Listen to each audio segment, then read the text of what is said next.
Salmo 11 y versículo 3 es un versículo conocido para muchos de nosotros y creo que es un buen salmo para empezar el estudio en esta mañana. Dice la palabra: si fueren destruidos los fundamentos, ¿qué ha de hacer el justo? En el Salmo 11.3 hay un versículo en el Nuevo Testamento que dice: el fundamento de Dios está firme. Y hoy vamos a hablar de ese fundamento.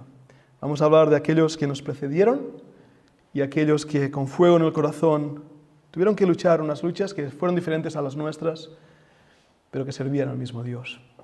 Vamos a orar. Amado Padre, venimos juntos a ti ante tu presencia porque te necesitamos, Señor. Tú nos has llamado de nuestra condición perdida, sin Cristo y sin esperanza, a una condición de victoria y de poder en Cristo.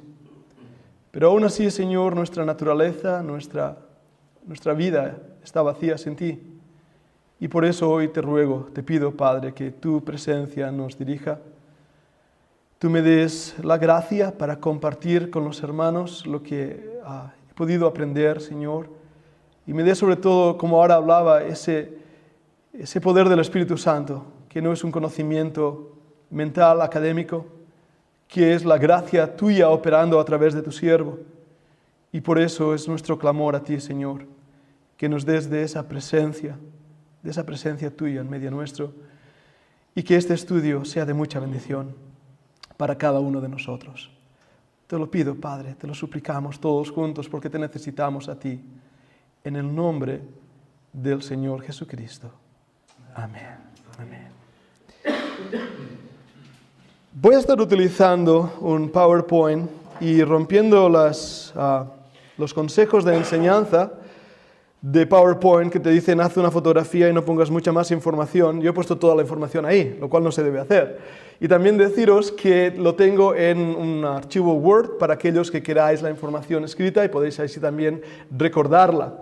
Así que eso nos va a ser de ayuda. Si la pantalla no se ve muy bien, y me estoy dando cuenta que no se ve muy bien, no os preocupéis, yo iré leyendo como si fuera un mensaje y iremos participando. En introducción también al deciros este estudio en qué lo he basado. Y por una razón práctica, porque cuando uno estudia historia siempre te encuentras diferentes posibilidades, diferentes visiones, diferentes ideas. Entonces estudiar historia no es tan fácil como parece. Lo que he hecho, y hace varios años, esto no ha sido un estudio para esta clase, es ya estar estudiando el tema del fundamentalismo bíblico con una amplia bibliografía. Me conecté con el doctor Mark Blackwell. Mark Blackwell es un catedrático de la historia en la Universidad de Ciudad del Cabo, en África del Sur, y él me pasó también muchísima información y estuvimos hablando un poquito de las conclusiones a las cuales después llegaremos. También una fuente documental que os comparto es The Fundamental Files en la Universidad de Bob Jones. Ellos tienen ahí un montón de cosas que si le pedís os pueden enviar fotocopias. Yo es lo que hice unos años atrás. Y también en la Universidad Autónoma de Barcelona, ahora hará unos 8 años, participé en una investigación llamada Las altres religions. Se ha escrito un libro sobre las altres religions. Mi participación fue en cuanto a las iglesias bíblicas que había en Cataluña, porque esto es de Cataluña, y en cuanto al fundamentalismo, y ahí aporté algunas de las cosas que compartiré con vosotros. Y por último, este año mismo he estado supervisando 2 tesis doctorales sobre el fundamentalismo. Entonces, os comento esto porque algunas de las conclusiones que voy a dar puede que sean chocantes, pero lo que quiero decir con toda esta presentación es que no son mis ideas, no es algo que yo he pensado, sino que realmente están basadas en una autoridad bibliográfica y en personas que han estudiado muchísimo este tema. Voy a intentar centrarme en esta primera parte en lo que es un remanente a lo largo de la historia, lo que fue el fundamentalismo en sus inicios. Y tenemos que entender ese término remanente. La palabra remanente aparece en la Biblia en varias ocasiones, tanto en el Antiguo Testamento en hebreo como en el Nuevo Testamento en griego. Y lo que quiere decir es aquello que ha sobrado, lo pequeño, algo muy pequeño. Cuando estudiamos los remanentes en la historia, nos referimos a grupos disidentes del el canal principal de lo que llamamos cristiandad. la Reforma, ¿verdad? La lucha entre el catolicismo y el movimiento protestante, pero antes de ellos tendríamos a los preterbusianos, a los paulianos, a los cátaros o albigenses también llamados. Personas que nosotros de alguna manera no estaríamos de acuerdo al 100% con todo lo que dijeron, ni mucho menos, pero que había algo que nos unía a ellos y era el reconocimiento de la autoridad de la palabra de Dios como única norma de fe y de práctica. En ese aspecto, el remanente histórico se convierte en un grupito pequeño, fuera del movimiento que llamamos cristiandad. Y en ese aspecto, yo creo sinceramente que el fundamentalismo histórico es un remanente bíblico, como vamos a estar viendo. El fundamentalismo es la supervivencia de la fe nuevo testamentaria. Es decir, cuando hablamos de fundamentalismo, en el contexto histórico, estamos hablando de esa defensa y resurgimiento de lo que el Nuevo Testamento enseña, de lo que los cristianos primitivos creían, de los fundamentos de la fe cristiana. Pero si yo utilizo ese término, el término fundamentalista en nuestros días, ¡wow! ¿Verdad que sí? Me crujen, me ponen en prisión casi. ¿Por qué? Por la connotación. Sabéis que en lingüística aplicada tenemos lo que es la connotación y la denotación de una palabra y cómo los términos van cambiando, formando neoplagianismos o palabras nuevas. Entonces con el fundamentalismo pasó eso. Veremos el inicio de la palabra fundamentalista, por qué se usó, quién la usó, cómo se usó, lo que significa, pero cómo ha cambiado en nuestros días. Porque hoy en día fundamentalismo equivale a terrorismo islámico. Básicamente, o fundamentalismo equivale a ser retrógrado, extremista, terrorista, radical, fascista, todo eso es fundamentalismo. Entonces, hemos dejado de usar el término fundamentalismo porque en el siglo XXI que estamos viviendo y en el contexto cristiano esa palabra no se entiende. Entonces, aunque era una palabra muy claramente definida en años atrás, hoy en día la terminología ha cambiado. Y por eso creo que la palabra en sí ha dejado de usarse aún en nuestros círculos. Pero también, ya lo digo desde un inicio y como veremos, lo que fue el movimiento fundamentalismo histórico ya no existe. El fundamentalismo como movimiento de remanente bíblico ha dejado de existir. Ahora, el corazón no, vamos a verlo, como el corazón a través de la iglesia local y a través de siervos del Señor se mantiene ese amor por la palabra, ese amor por los fundamentos de la fe, ese amor por las almas, pero los remanentes históricos son realmente por un tiempo. Mientras hay una lucha, hay una pugna por la verdad, y después que esa pugna ha sido vencida, hay una renovación de los movimientos históricos, hay un cambio. Sigue habiendo una corriente, sigue habiendo una conexión a las raíces nuevo testamentarias, pero debemos entender esto, que lo que vamos a ver ahora es historia, incluso historia reciente. Y por eso digo que nuestra conclusión, seré muy sincero y espero no ofender a nadie en las cosas que voy a decir, pero sí creo que deben ser observadas y habladas también. Entonces, ¿qué dio origen a esta nomenclatura de fundamentalismo igual a cosa rara? Bien, empezó todo con el Scopes Trial. El Scopes Trial fue un juicio que se realizó porque un profesor en una escuela empezó a enseñar la evolución. Y los creyentes de aquel lugar en Estados Unidos lo denunciaron. Lo denunciaron por enseñar a los niños la evolución. Y la Liga Antievolucionista empezó a luchar en contra de esto. El Scopes Trial, los creyentes ganaron, vencieron. Pero aunque vencieron el juicio y se determinó que la evolución no podía ser enseñada en las escuelas, la opinión pública de lo que es el fundamentalismo tuvo una idea de retrógrado, de que el fundamentalismo era un retrógrado. Y que era además también un radical. Eso ya empezó ahí con el Scopes Trial. No lo he dicho antes y debería haberlo dicho. El fundamentalismo, como vamos a estar viendo, es muy vital, muy fuerte en Inglaterra y en Estados Unidos. Pero debido al movimiento misionero va a afectar a todo el mundo, incluso también a España. Pero la idea del Scope Trial que pasó en Estados Unidos va a llevar esa conexión. Ahí también tenemos que hablar de la mayoría moral, Jerry Falwell, que también él se va a definir como fundamentalista. Y esta mayoría moral, que intenta aplicar la moralidad bíblica a la sociedad secular, va a producir un rechazo de la sociedad secular y otra vez más esa idea de radicalismo. Es triste hablarlo, pero también dentro del fundamentalismo van a aparecer extremismos de grupos sectarios. Podríamos mencionar algunos, donde debido a un sobreénfasis en su deseo de ser militante en contra de la apostasía o de poder defender los fundamentos bíblicos, van a radicalizarse al punto de sectas o grupos sectarios.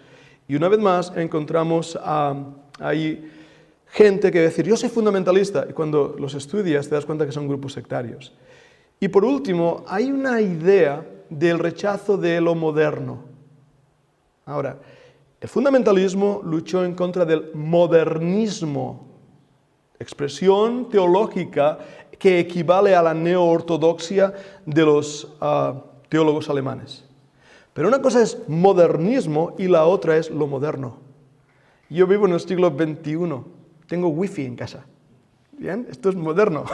Y hay cosas que aplicamos en nuestras iglesias o que usamos en nuestra iglesia que es tecnología moderna. Luego nos da los dolores de cabeza con los cables, ¿no? No estamos en contra de esto. Estamos en contra del modernismo. Ahora, a través de la historia del fundamentalismo han surgido muchas y varias definiciones. Lo voy a leer para que podáis al menos verlo. En el 76, mira si retrocedo, justamente un siglo después de la conferencia en Swampscott, otro grupo de fundamentalistas fieles tuvieron un congreso, esto fue en Estados Unidos. Asistieron personas de todo el mundo, estuvieron reunidos por una semana en Edimburgo, en Escocia, y tuvieron el privilegio de recibir instrucción y refrigerio espiritual a través de la predicación del Dr. Bob Jones, alguno conocido por nosotros, del Dr. Ian Paisley, y otros hombres de Dios. Este congreso de Edimburgo es importantísimo para iniciar lo que llamamos el movimiento mundial del fundamentalismo, donde se definió las bases bíblicas y los parámetros del movimiento.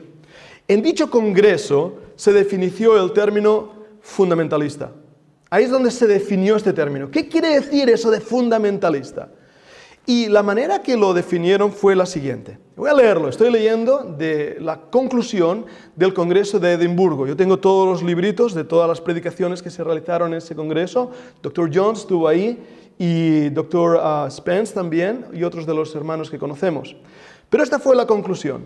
Dice que un fundamentalista mantiene una alianza inmutable a la inerrante, infalible y verbalmente inspirada palabra de Dios.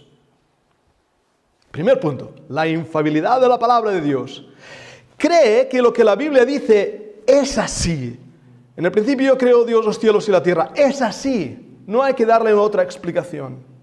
Juzga todas las cosas por la Biblia y es juzgado solo por la Biblia. Lutero va a decir, mi mente está ligada a la palabra de Dios, otra cosa no puedo hacer y así me ayude Dios.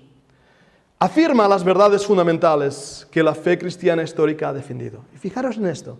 Afirma las verdades históricas. O sea, negar una de estas verdades quiere decir negar el cristianismo histórico. Vamos a verlo. La doctrina de la Trinidad, uno de los fundamentos. La encarnación, el nacimiento virginal, la expiación sustitutoria, ascensión y segunda venida de nuestro Señor Jesucristo. Y fijaros que habla de la segunda venida del Señor Jesús. No habla de cuándo, pos, a o pre. No habla cuándo, pero habla de esa segunda venida. El nuevo nacimiento a través de la regeneración del Espíritu Santo, la resurrección de los santos para vida eterna, la resurrección de los que no son salvos para el juicio y la condenación eterna, y la comunión de los santos, quienes son el cuerpo de Cristo. A veces al fundamentalismo histórico se le ha acusado de creer solamente en 5 doctrinas. Otros han dicho es que solo creen en 15 doctrinas. Fijaros si hay la diferencia. Pero básicamente Edimburgo, este congreso, define esos fundamentos básicos en los que el cristianismo se define. Y negar uno de ellos es negar el cristianismo. Ahora, no solamente eso. Practica fidelidad a la fe y trata de predicarla a toda criatura. Y eso es algo que tenemos que ver, el deseo desde un inicio del movimiento a alcanzar las almas perdidas. Un nombre que a lo mejor os suena y que formó parte de los inicios del fundamentalismo va a ser Hudson Taylor, misionero a China. Y él va a ser uno de esos primeros que va a formar parte de la base sustancial de lo que era el inicio del movimiento. No solo eso, expone y se separa de toda organización eclesial que niega la fe. Se compromete con el error y apostata de la verdad. Separación bíblica. No solo creemos en los fundamentos de la fe, sino que vamos a separarnos de todos aquellos que niegan estos fundamentos. Porque negar estos fundamentos es negar el cristianismo. Por lo tanto, aunque se llame cristiano, yo no voy a tener comunión con ellos. Y por eso, desde un momento del fundamentalismo histórico, va a separarse del movimiento ecuménico. Y va a ser la pugna grande, no solamente del movimiento ecuménico de la neortodoxia alemana.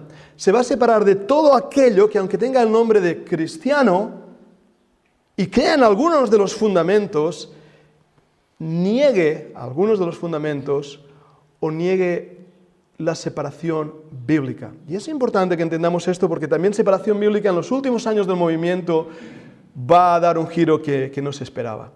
Ahora, por último, y esto es importante, contiende ardientemente por la fe una vez dada a los santos. ¿Os suenan estas palabras?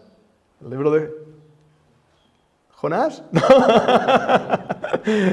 Judas, el libro de Judas. Contended ardientemente por la fe. La palabra ahí es una palabra que indica casi un sufrimiento, un agorizo, es la palabra griega, ¿no? Es esa pasión por defender apologéticamente. Tristemente se ha dicho que el fundamentalismo era el único ejército que mataba a sus propios heridos, porque la militancia se volvió hacia sí mismo. La militancia tenía que ver con luchar en contra del error que negaba la fe, luchar en contra del error que negaba los fundamentos, y en ese aspecto era contendiente, luchaba por aquello que era verdad. Por lo tanto, y sigo en adelante, el fundamentalismo es la militancia ortodoxa. ¿Entendéis la palabra ortodoxa, verdad? Hay dos palabras, ortodoxia y ortopraxis. Ortodoxia quiere decir correcta doctrina, ortopraxis, correcta práctica. Ambas cosas están unidas. Dios nos ha dado dos piernas, ¿verdad que sí? Para que andemos. Y si uno anda a destiempo, anda mal. La ortodoxia y la ortopraxis forman parte del fundamentalismo histórico. No uno más importante que el otro, sino que los dos van unidos. Ahora, en ese aspecto hay un deseo, un avivamiento por un celo de ganar almas para el Señor. Oh, esto me encanta. Las predicaciones de Moody, ¿verdad? Esas cantidades de almas que fueron evangelizadas a través de este movimiento de fundamentalistas del inicio, ganar almas.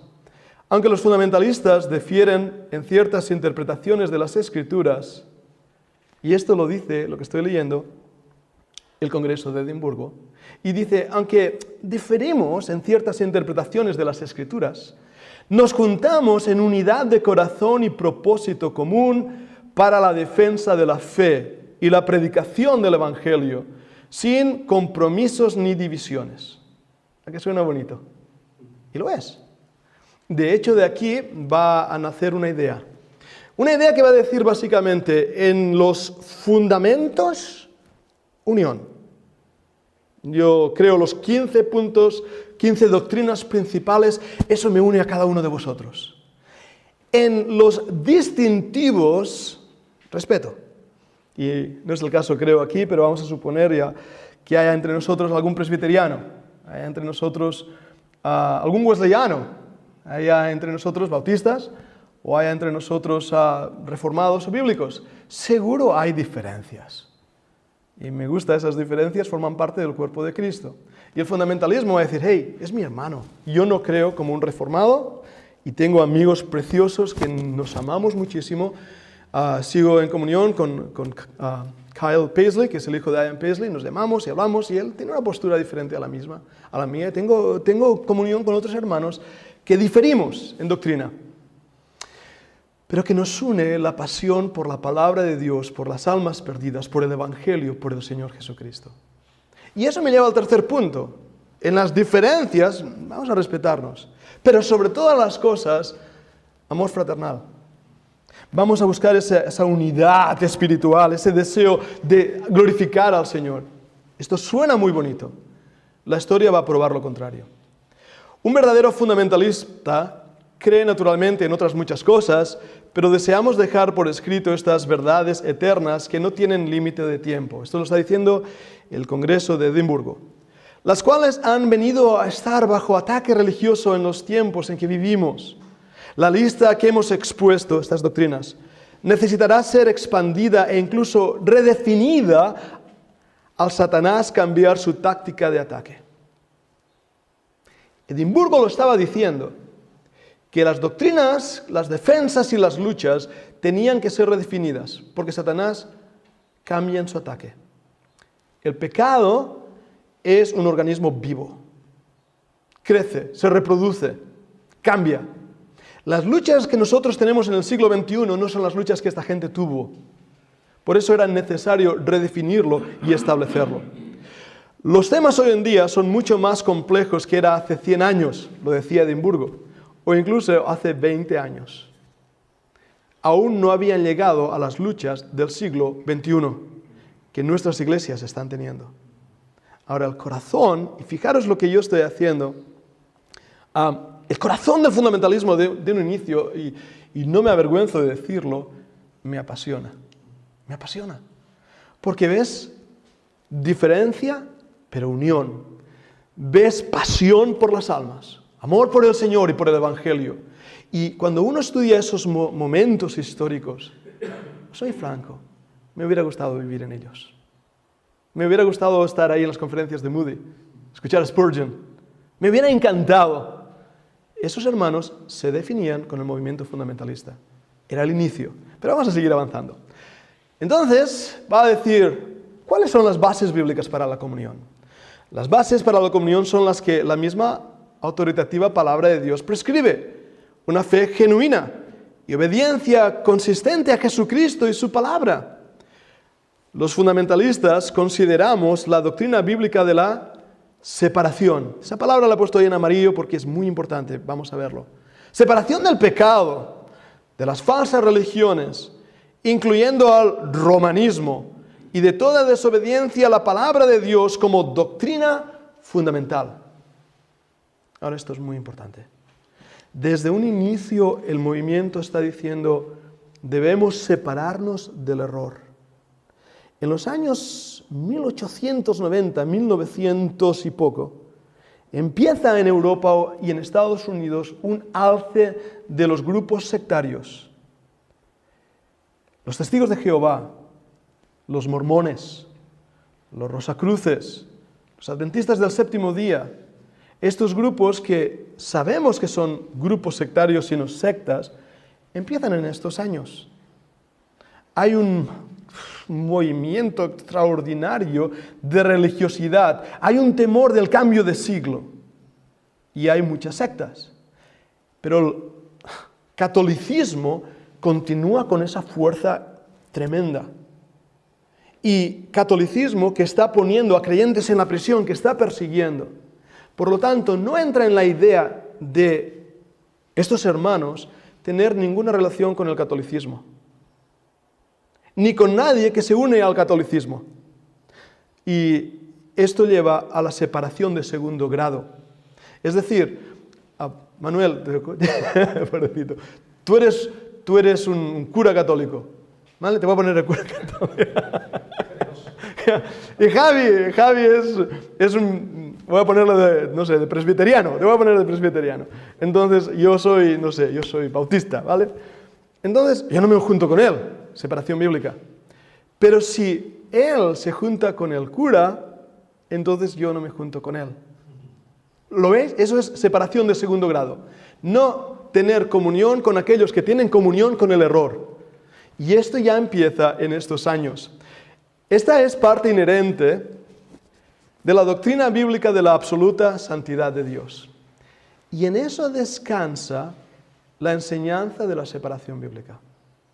No descansa en un capricho, no descansa en un pensamiento teológico, filosófico debía haber dicho, descansa en la idea que Dios es santo.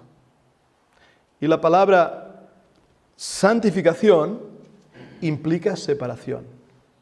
Entonces, si Dios se separa del pecado, sus hijos debemos hacerlo también. La Biblia dice, sed santos porque yo soy santo. Y la separación debe estar en la vida del creyente. Ahora, el movimiento va a tener dos puntos: separación doctrinal y separación personal del pecado, del mundo, de aquellas cosas que como creyente yo no debo hacer. Y parece claro, pero recordad esto: las luchas que ellos tuvieron no son las luchas que nosotros tenemos. Intentaré llevar estos puntos hacia la conclusión. Dice que con una afirmación positiva y clara de la fe cristiana a través de toda la historia, el fundamentalismo está militantemente opuesto a toda forma de apostasía religiosa, así como a todo compromiso evangélico con dicha apostasía. Apostasía es una palabra, en griego quiere decir caer de, pero que se utiliza para hablar de la mezcla de la verdad y el error. El veneno de ratas está muy bueno. 90% es grano, pero hay un 10% de cianuro, así que no lo probéis. La apostasía es la misma idea. Puede haber mucha verdad intrínseca en ese movimiento, o grupo, o secta. Puede haber mucha verdad, pero hay mucho error. Y ese error corrompe todo. Eso es apostasía. Y como creyentes, la Biblia nos exhorta a que nos separemos del error, de la apostasía. Esto ha sido sacado de la revista Faith for the Family, octubre del año 82. Bien, para un momento, controlo mi tiempo, voy bien. ¿Entendemos entonces lo que es el fundamentalismo como movimiento histórico? La definición que he dado. No somos radicales a algo raro, sino que es un movimiento que se inicia en un momento dado para defender los fundamentos doctrinales de la fe y que cree que debe agradar al Señor separándose del error. Mira si lo he simplificado. Y todos decimos, ¡amén! Vamos a por ello. Vamos a ver el inicio del movimiento. Sus orígenes. 1920. El editor de la revista The Watchman Examiner acuñó el término fundamentalista. 1920. ¿Cómo se llamaban antes? No tenían nombre. Hermanos Unidos, no lo sé. En ese año es cuando el término fundamentalismo o fundamentalista cobra auge.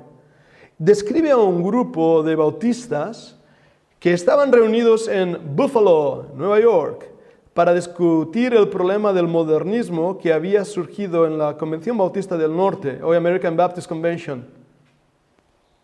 Pero las raíces del fundamentalismo se remontan a 1876. Fijaros la diferencia de años. A una conferencia bíblica interdenominacional que se celebró en Swampscott, Massachusetts. Este fue el comienzo de las conferencias bíblicas americanas y la que dio lugar al fundamentalismo bíblico en los Estados Unidos. En 1920 el término fundamentalista aparece. Un grupo de bautistas que se reúne en Buffalo. Pero esto ya viene de otras conferencias que se estaban reuniendo y que no tenían nombre, solamente tienen algo que les ha unido: la lucha en contra del modernismo. Una de las conferencias fundamentalistas más importantes tuvo lugar en la ciudad de Nueva York el 30 de octubre al 1 de noviembre de 1878, en la iglesia episcopal de la Santa Trinidad. Episcopales, no bautistas, no de las asambleas, no bíblicos, no reformados, episcopales. Llama la atención, ¿eh? De la misma importancia fue la conferencia que tuvo lugar en Chicago, Los días 16 al 21 de noviembre de 1886, en esta conferencia hubieron representantes de varias denominaciones. Bautistas, metodistas, wesleyanos, presbiterianos, congregacionalistas, episcopales y reformados. ¡Qué mejunje! ¿Verdad? Y dices, un congregacionalista, hermanos, asambleas, un bautista, ¿qué hace con un episcopal o con un wesleyano, con un metodista? ¿No os asombra? ¿Qué les une? ¿Qué hay en común entre todos ellos? 15 doctrinas básicas, los fundamentos. Pero, ¿por qué se han unido? ¿Cuál es el objetivo de esta unión? Si hasta ahora todos más o menos habían estado peleados, cada uno entrará al cielo por una puerta diferente y se encontrarán todos dentro, pero ¿qué es lo que les pasa? ¿Por qué se han unido? Un enemigo común. Es triste decirlo, pero es la verdad histórica. Muchas veces lo que une a dos enemigos es tener el mismo enemigo. Y esto es lo que pasó. Estos hermanos, porque eran hermanos, tienen un enemigo común. Históricamente el fundamentalismo fue una reacción bíblica y teológica contra la, ¿qué palabra? Contemporarización. En inglés se llama compromise. Muchas veces lo traducimos como compromiso. Son dos palabras diferentes. Ese es un false friend. Contemporarización, compromiso, compromise. La idea básica es tener una verdad y tener un error. Y para no confrontar el error, lo que hago es sacrificar un poco de verdad. Y de esta manera puedo unirme al error, porque no digo toda la verdad. Eso es la palabra contemporarización, compromise en inglés. Se dieron cuenta los cristianos conservadores, los líderes espirituales, que había un cambio en la cristiandad. Había una cosa que empezaba a crecer en las iglesias llamado el evangelio social. Era un movimiento emergente, un movimiento que estaba cambiando las iglesias, los conceptos. Este evangelio social básicamente lo que está diciendo es, hey, tenemos que resolver los problemas del mundo. No importa tanto predicar el evangelio, no importa tanto salvar a las personas, el mensaje de redención. No importa eso. Lo que importa es dar de pan al hambriento y agua al sediento. Y ahora, esto suena bien, ¿verdad? Pero suena mal cuando lo único que te preocupa es esto. Tenemos el caso bíblico. Durante estos últimos meses he estado orando y diciendo, Señor, ¿cuál era el método de evangelismo de Cristo? Y te das cuenta que Él hacía varias cosas. Una de ellas es milagros. Tú y yo no podemos hacer eso, no, ni lo intentemos. Pero Él daba de comer al hambriento. Se preocupaba por las necesidades físicas de la gente. ¿Yo puedo hacer eso? Él sanaba a los enfermos. Yo puedo tener cuidado por los enfermos. De hecho, uno de los ministerios que tenemos en nuestra iglesia y a través de mi propia experiencia con el cáncer es Total Recovery, que tiene que ver con cuidar a los que han tenido cáncer. ¿Podemos hacer eso? Es parte de nuestro cuidado por la sociedad. Pero recordad al Señor cuando dijo, me seguís porque tuvisteis hambre y os di de comer. Así es el corazón del hombre. Muchas veces, cuando una iglesia se vuelca a la obra social, termina haciendo eso, obra social, sin presentar el evangelio, sin llegar a las almas. Y el evangelio es puesto a un lado, porque es así, es muy triste, pero es así. Esto es lo que estaba pasando en estos momentos. Pero esto no es tan grave como lo siguiente que viene. La inspiración, la autoridad y la suficiencia de las Sagradas Escrituras estaban siendo cuestionadas y desafiadas. La interpretación literal de las Escrituras fue reemplazada por la interpretación alegórica y figurativa. Esto es alegoría, esto es figurativo. La Biblia no está inspirada. Lo que pasa es que me inspira a mí cuando yo la leo. ¿Cómo suena, Términos que nosotros usamos. ¿Tú crees en la infalibilidad de la Biblia? Oh, claro que sí, que creo que la Biblia es infalible cuando fue escrita. Pero por supuesto ya no tenemos los originales, los hemos perdido, así que la Biblia ha perdido su infalibilidad. La terminología en esos años empieza a cambiar y hay un movimiento. El nacimiento virginal, la necesidad de la expiación de la sangre de Jesucristo fueron, junto con los milagros bíblicos, ahora cuestionados abiertamente en los principales púlpitos de todo el mundo occidental. Desde Alemania, desde Europa, empieza a haber un ataque a los fundamentos de la fe cristiana. ¿María virgen? No. María tuvo relaciones con un soldado romano que estaba borracho. Y como fruto de esa relación nació el Señor Jesucristo. Oh, los milagros de la multiplicación de los panes y los... No. Lo que hizo el Señor es que ese niño que compartió el pan, lo que hizo fue inspirar a los otros para que también compartieran su comida. Se empieza a desmitificar la Biblia. Tillich va a ser uno de los, Bullman, los veremos. Barth. Estos teólogos que van a dar lugar a un movimiento teológico que llamaremos modernismo o neortodoxia. Hay otra cosa importante. El regreso de Israel a una fe genuina en Cristo como su Salvador y Rey, junto con el regreso literal y físico de Cristo para establecer su reino milenario, fue cada vez más rechazado. Voy a decir algo y es muy fuerte lo que voy a decir. El nazismo hitleriano fue resultado de un antisemitismo dentro de la iglesia mismo luterana. Es muy fuerte lo que acabo de decir. Pero no se hubiera engendrado esa idea de rechazo de Israel si no se hubiera pensado que las promesas dadas a Israel ya no se iban a cumplir. Y que ahora la iglesia había tomado el lugar de Israel. Y que los judíos mataron a Cristo. Entonces ese antisemitismo va a dar lugar también ante un antimilenismo. Las promesas literales de un milenio. Lo más triste, la realidad de la condenación eterna y el lago de fuego de la eternidad en el infierno estaba siendo rechazada. El juicio eterno. Ahora, ¿cómo Dios, siendo tan bueno, misericordioso, va a enviar a sus criaturas al infierno? Eso no puede ser, eso es impensable. Al menos los católicos tienen un lugar llamado purgatorio y uno va subiendo, ¿no?, hasta salir de ahí. Pero ¿cómo van a ir al infierno? Ahora, esto que os estoy presentando estaba siendo enseñado desde los púlpitos en Europa, especialmente Alemania. Y yo he hablado con creyentes, aún dentro de nuestras iglesias, que no creen en el infierno. Y tenemos predicadores que tener cuidado con esto, porque hay esa idea, ¿cómo un Dios bueno puede juzgar tan mal a los pecadores? Bueno, la palabra de Dios tiene que ser defendida.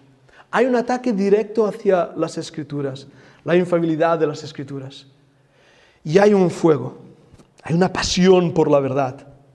Hay algo que dice, tenemos que enalbordar una bandera por la verdad. Porque los fundamentos están siendo atacados y si el fundamento se deshiciera, ¿qué ha de hacer el justo? Adoniram Gordon Hudson, 1836-1895.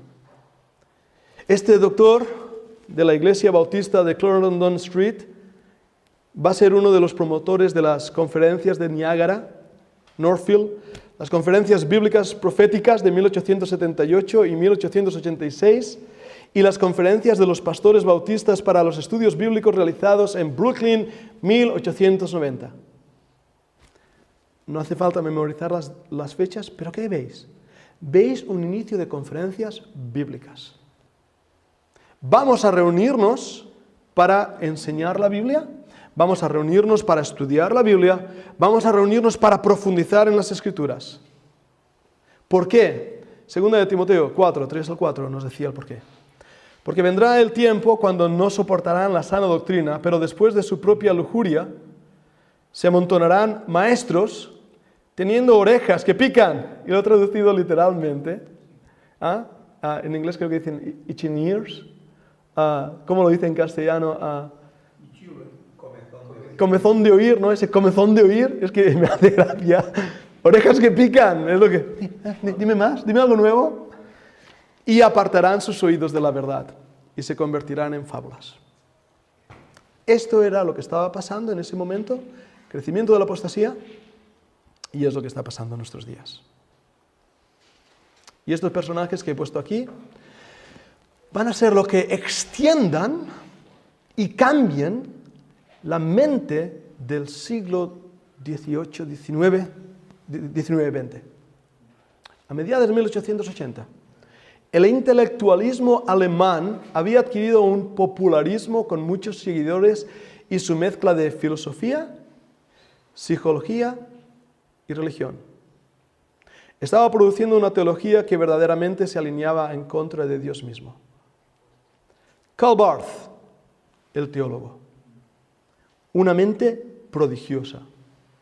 Su set de libros de teología dogmática, una obra extraordinaria. Pero Karl Barth va a dar lugar a una nueva teología, la neo-ortodoxa. Seguido de él va a haber otros, luego os enseño las fotos, Bultmann, Tillich, Bonhoeffer, todos estos teólogos alemanes que van a enseñar dos doctrinas principales. La theotanalotología, Dios ha muerto, es lo que van a decir. Nietzsche, ¿verdad? Y su idea filosófica va a ser aplicada a la teología. Y también esa desmitificación de las Escrituras. Unido a esto, va a haber alguien que no tengo ahí, Sigmund Freud, psicología. Una psicología que va a impregnar también la mente teológica de la Iglesia. ¿El señor de barbas lo conocéis? Darwin. ¿Sabéis que estudió para ser reverendo? Venía de una familia cristiana y su doctrina, porque es una doctrina evolutiva, va a transformar la mentalidad de la humanidad. Porque si yo soy el resultado del origen de las especies y de la supervivencia del más fuerte, tengo derecho a hacer lo que plazca para humillar al más débil. Y si eso va a dar lugar, una vez más, nazismo alemán, fundado en el pensamiento evolutivo de que hay razas. Yo personalmente no creo en razas. La Biblia dice que de una sola sangre ha hecho Dios a todos los hombres. La única diferencia conmigo y un negrito es la cantidad de melanina en la piel. Y si somos hombres de colores, somos los que somos blancos, que cambiamos cada 2 por 3 de color. No hay razas. Pero a través de esto Darwin va a hacer una diferencia de razas, dando lugar al nazismo. Y por supuesto Søren Kierkegaard, y esto me llevaría muchas horas hablar de estos filósofos y teólogos, pero este pensamiento va a impregnar la mente humana. Nada es claro, nada es definido, todo es relativo. ¿Es todo relativo? Cuando alguien nos diga que todo es relativo, dile, mientes. Porque si todo fuera relativo, lo que me estás diciendo sería relativo en vez de ser una verdad. Y por supuesto estás diciendo que es una verdad. Pensamiento circular apologético. ¿Lo habéis pillado? No es todo relativo. Hay grandes verdades. Y la gran verdad es las Escrituras. Dietrich Bonhoeffer, Rudolf Bultmann, Emil Brunner. Teólogos neortodoxos. ¿Qué tienen en común todos ellos? Que van a subir la teología a la filosofía y que van a decir cosas extraordinarias, tan profundas que nadie entiende. No sé si habéis tenido la oportunidad de leer algunos de sus escritos. ¡Wow! Dices, ¿qué ha dicho? Porque no me he enterado de nada. Y el problema es que no ha dicho nada, pero ha sonado muy bien. Bonhoeffer, Dietrich, murió en un campo de concentración, si recuerdo bien, perseguido por el nazismo. Hombres que van a cambiar la mente humana en la iglesia primitiva. ¿Qué vamos a hacer delante de esto? En toda batalla, y estoy terminando ya, me faltan 2 minutos más y acabaré. En toda batalla, Dios levanta a hombres para defender la verdad. He puesto ahí fotografías de algunos de ellos. En Inglaterra, Spurgeon se había enfrentado a esta erosión de la fe en la doctrina liberal del universalismo o salvación universal, eso es lo que quiere decir universalismo, que se extendía por toda Gran Bretaña. Su reacción fue separarse de la Unión Bautista y aumentar su participación con los evangelistas y líderes conservadores como Moody, Pearson y otros, que se manifestaban en contra del liberalismo en América. En los Estados Unidos y Canadá, las denominadas denominaciones tradicionales, episcopales, presbiterianos, luteranos, metodistas, bautistas y sus seminarios abiertamente se desprendieron de sus creencias históricas conservadoras. Entonces tenían que hacer algo. Para 1880 la tendencia era rendirse abiertamente a las presiones del secularismo y el creciente humanismo. La batalla estaba en el momento de más fulgor. Y en ese momento, 1 Timoteo 4, dice que el Espíritu habla expresamente que en los últimos tiempos algunos se apartarán de la fe, apostatarán, apostasía, prestando atención a los espíritus seductores y a las doctrinas de los demonios. De los mismos púlpitos de Europa, la verdad estaba siendo atacada. La reacción que llamamos fundamentalismo fue una reacción contra este creciente liberalismo teológico. Los seminarios principales enseñaban la filosofía de la neoortodoxia, de que la verdad se encontraba en la experiencia subjetiva de uno mismo con Dios. ¿Habéis visto esa fotografía típica? El gran artista Michelangelo, creando ese dibujo en la Capilla Sixtina, la mano de Dios con la mano del hombre. ¿Y veis que no se tocan? Es una fotografía muy típica, está ahí. Pero en el momento en que se tocan, se produce ese momento existencial, subjetivo, de tener un encuentro con Dios, tener un encuentro con el más allá, tener un encuentro con el ente superior. ¿En qué película se ve reflejado eso? E.T., el extraterrestre. La misma imagen, E.T., representa a Dios y el niño representa al hombre. Continuamente la sociedad está siendo bombardeada con esa idea subjetiva de tener un encuentro con Dios y esta idea se ha filtrado aún en nuestras iglesias. Una mente muy subjetiva, una experiencia muy subjetiva. Los púlpitos de América se unieron a los púlpitos en Europa y Gran Bretaña, enseñando una interpretación figurativa. Esto es alegoría, esto no es verdad histórica. El secularismo, la evolución, da paso a las buenas obras, a una sociedad que tenemos que apoyar solamente a través de dar comida al pobre. En este conflicto teológico nace el fundamentalismo. Nace la primera batalla del fundamentalismo. Y voy a parar aquí en esta primera sección, ahora que entendemos por qué se inicia este movimiento, cómo se unen diferentes rasgos del cristianismo histórico en base a 15 doctrinas fundamentales y en base al respeto mutuo y sobre todo el amor hacia el Señor, su palabra y el uno al otro. Los inicios del fundamentalismo histórico.